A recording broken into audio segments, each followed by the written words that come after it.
ভগবান রামের নামে ধর্মীয় ভেদাভেদ ঘুচবে এই ইঙ্গিত আগেই দিয়েছিল অযোধ্যা রাম মন্দির কর্তৃপক্ষ। নতুন বছরের শুরুতেই রাম মন্দিরের গর্ভগৃহে প্রতিষ্ঠিত হবে রামলাল্লার মূর্তি। সেই সঙ্গে মন্দির চত্বরও সেজে উঠবে একাধিক রাম মূর্তিতে। অযোধ্যা রাম মন্দিরে রামের মূর্তি তৈরির বরাত পেয়েছেন বাংলার দুজন মুসলিম শিল্পকর্মী।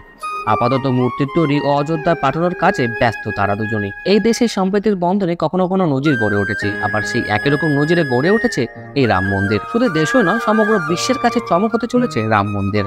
আয়তন, জৌলুস থেকে শুরু করে মন্দিরের ভেতরের অসাধারণ শিল্পকর্ম তাক লাগিয়ে দেবে সকলকে। রাম মন্দিরের কিছু কিছু ঝলক ইতিমধ্যেই প্রকাশ্যে এসেছে সকলের। আপনারা জানলে আশ্চর্য হবেন, রাম মন্দিরের রামের যে মূর্তি প্রতিষ্ঠা করা হবে তা তৈরি করছেন পশ্চিমবঙ্গের দুই ভাস্কর। শুধু তাই নয়, তারা দুজনেই মুসলিম সম্প্রদায়ের লোক। উত্তর চব্বিশ পরগনার বাসিন্দা এই দুই ভাস্করের নাম হলো মোহাম্মদ জামাল উদ্দিন এবং তার পুত্র বিট্টু। রাম মন্দির উদ্বোধনের আর বেশি দিন বাকি নেই। এই বছরেই 22শে জানুয়ারি উদ্বোধন হতে চলেছে রাম মন্দির। কিন্তু এখন আপনারা জানলে আশ্চর্য হবেন যে কিভাবে দুজন মুসলিম সম্প্রদায়ের লোক আমাদের রামলাল্লার মূর্তির তৈরি করার দায়িত্ব পেলেন। আজকে আমরা সেই বিষয় নিয়েই আলোচনা করব।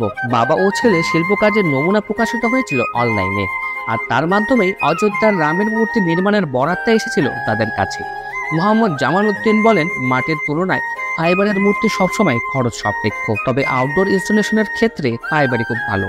এই মূর্তি তৈরি করতে প্রায় 2,80,000 টাকা খরচা হয়েছে। সাম্প্রতিক সময়ে যেখানে একাধিক বিষয় নিয়ে হিন্দু মুসলমানদের মধ্যে বাদবিভেদ লেগেই রয়েছে, সেখানে একজন মুসলিম হয়ে এক বহু চর্চিত হিন্দু মন্দিরের প্রতিষ্ঠা হতে চলা হিন্দু দেবতার মূর্তি তৈরি করতে তার কেমন লাগছে যখন এই প্রশ্ন জামাল উদ্দিনকে করা হয়, তখন সেই উত্তরে জামাল উদ্দিন বলেন, আমি একজন শিল্পী হিসাবে এটাই আমার কাছে সৌভাগ্যের বিষয়।